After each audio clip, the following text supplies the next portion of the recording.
Welcome to Can You Dig It? I am the Beatlemeister, master of the Beatleverse. In this episode, we're going to get nerdy, good, and geeky. Because I, the Beatlemeister, am going to combine two of my favorite things, the Beatles and James Bond. Can you dig it? Imagine, if you will, a Beatleverse where all the James Bond themes have been replaced with Beatles songs.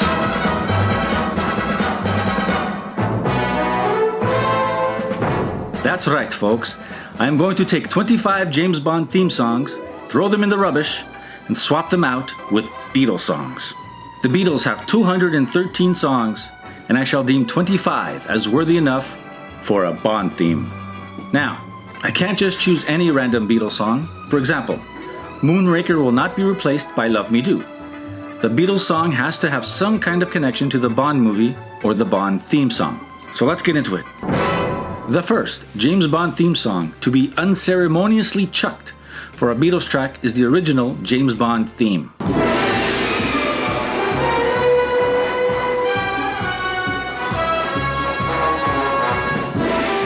The James Bond theme was written by Monty Norman and performed by the John Barry Orchestra.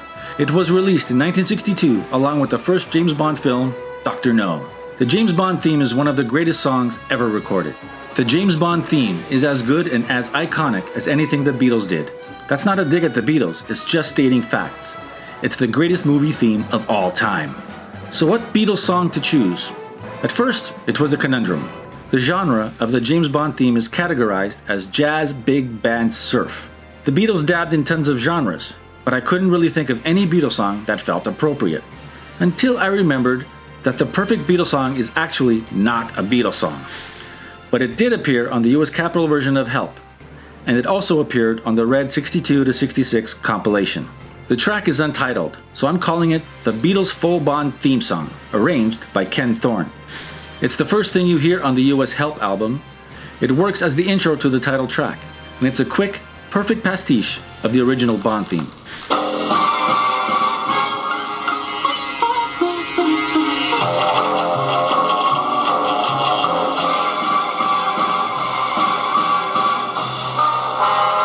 A couple of interesting facts. The sitar appears on the full Bond theme. The tracks Another Hard Day's Night and The Chase are full-blown Indian classical arrangements credited to the George Martin Orchestra. There is an argument to be made that George Martin was the one responsible for introducing Indian music to Western pop culture and not George Harrison. Then again, the original James Bond theme is actually a derivative of the Indian-inspired song called Good Sign, Bad Sign, also written by Monty Norman, for a musical he never produced called A House for Mr. Biswas. Maybe Monty Norman and James Bond are responsible for introducing Indian music to Western pop culture. So, the James Bond theme is replaced by the Beatles' full Bond theme song. On to the movies. Dr. No, released in 1962, is the first James Bond movie and the first of the Sean Connery era. This one was easy. Dr. No, Dr. Robert. Moving on. From Russia with Love, Back in the USSR. Easy. And even better, Back in the USSR is actually about Russian spies going home. Goldfinger. Okay, Goldfinger. What Beatles song has gold and fingers in them? Full of fish and finger pies? No. Golden Slumbers? Not really. So let's see. Who is Goldfinger?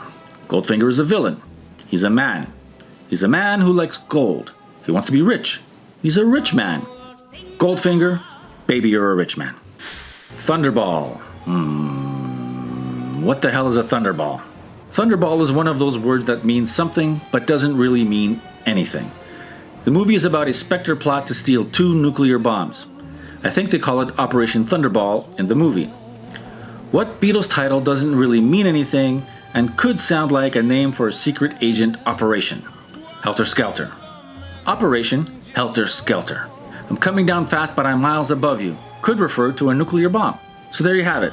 Thunderball, Helter Skelter. Next, we have You Only Live Twice. You only live twice? A day in the life. It's got the same number of syllables.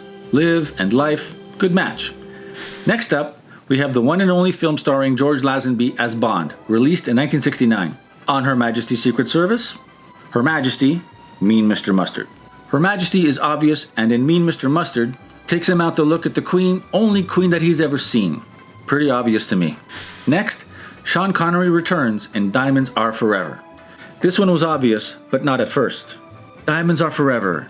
Diamonds. I'll buy you diamond rings, my friends, if it makes you feel alright. Can't buy me love? No. And then it came to me. Diamonds. Lucy in the Sky with Diamonds. So, Diamonds Are Forever, Lucy in the Sky with Diamonds. Next, Live and Let Die.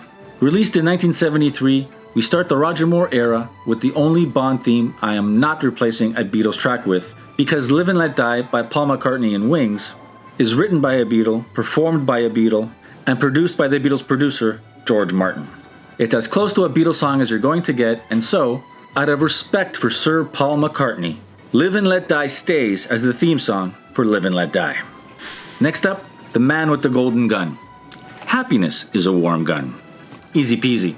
Next, 1977's The Spy Who Loved Me. Back in the USSR is the only Beatles song about spies from Russia, and we've used that one already. The theme song for The Spy Who Loved Me is called Nobody Does It Better by Carly Simon, a classic.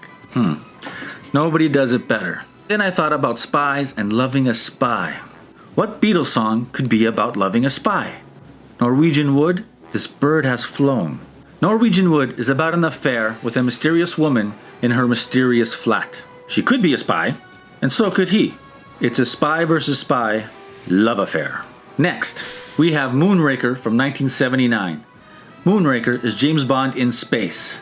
Space. Universe. Across the universe. Moonraker, Across the Universe. Done and dusted. Into the 80s now with For Your Eyes Only. For Your Eyes Only? Do you want to know a secret?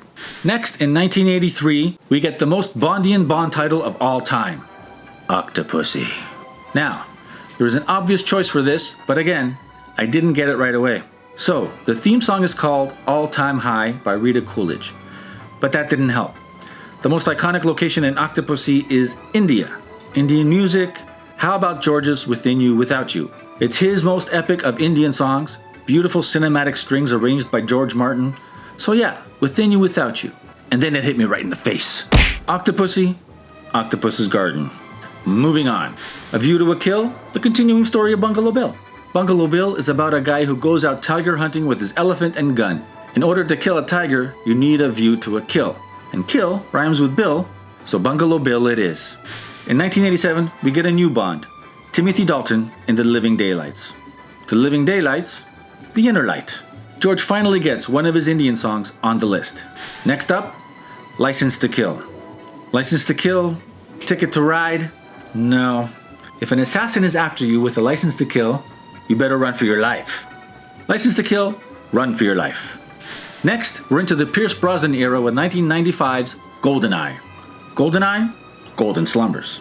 Paul even sings Golden Slumbers Fill Your Eyes. Perfect fit. Next, Tomorrow Never Dies, Tomorrow Never Knows. Too easy. Next, The World Is Not Enough, The Long and Winding Road. Even makes for a good lyric. It's a long and winding road when the world is not enough. And then we come to the last Pierce Brosnan Bond flick, Die Another Day. Another Day is a Paul McCartney solo song. It was almost a Beatles song, but they never recorded it, and then they broke up. Die Another Day is a Madonna song. Madonna is also a character in the movie. And then it hit me like a terrible Madonna lyric. Madonna, Lady Madonna. So there you go. Die Another Day, Lady Madonna. Now, it's 2006 and we've entered the Daniel Craig era with one of the all-time great Bond films, Casino Royale. The Craig era is going to be complicated. I had nothing for Casino Royale until I took a look at the theme song, recorded by Chris Cornell. The song is called You Know My Name. You Know My Name. Well, obviously if you know my name, look up the number. Boom, there it is. The goofy and brilliant You Know My Name, Look Up the Number is a loungy comedy number. I can see the Beatles as a cheesy lounge act, led by Paul Ramon, performing in a European version of Caesar's Palace. It's perfect. Casino Royale, You Know My Name, Look Up the Number. Next, Quantum of Solace. The theme for Quantum is called Another Way to Die by Jack White and Alicia Keys. Another Way to Die has die in the title again. Frankly, it would have made for a better title than Quantum of Solace.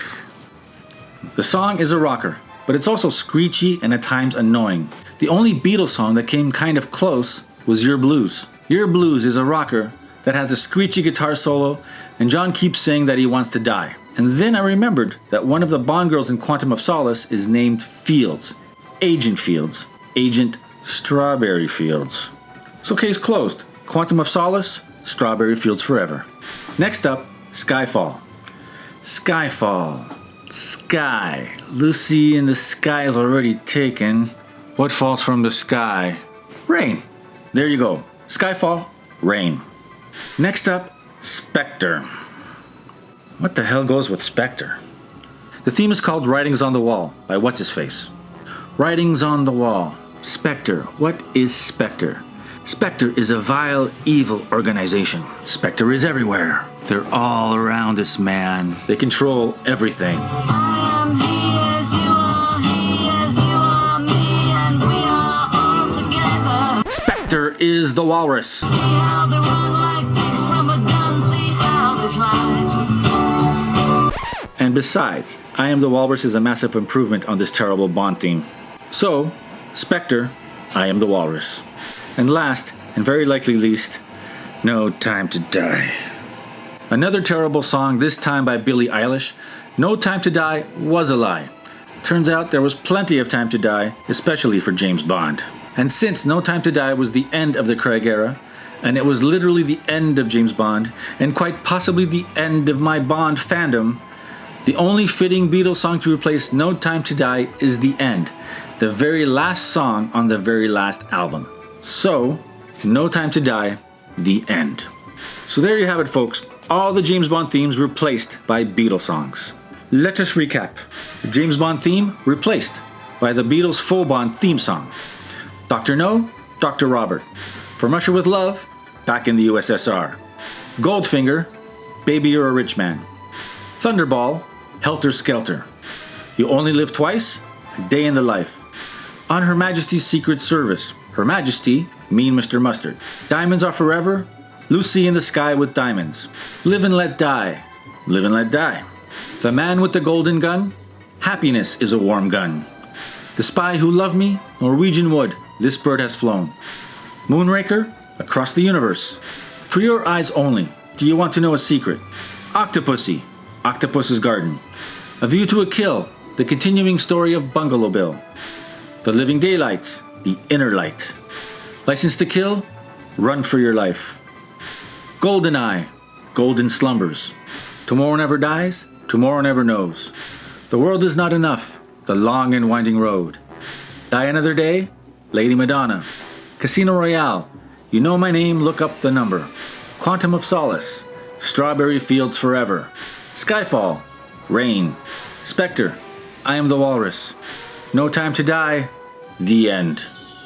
Now, there are two other non-Eon Bond films that I figured I'd leave for you, the worldwide audience of Beatle geeks. The first movie is Casino Royale, 1967. The theme song is the sexy and smoky The Look of Love by Burt Bacharach and Dusty Springfield. Such a good song. It's a proper Bond song. And Never Say Never Again from 1983. The song is performed by Lanny Hall. It's a bit of 80s cheese, but the chorus is surprisingly catchy. So, Casino Royale 1967 and Never Say Never Again from 1983. What Beatles song would you choose to replace those Bond themes? Let me know down below. I hope you enjoyed this episode. If you please like and subscribe. Join the Beatleverse. Become versed in the Beatleverse. Can you dig it?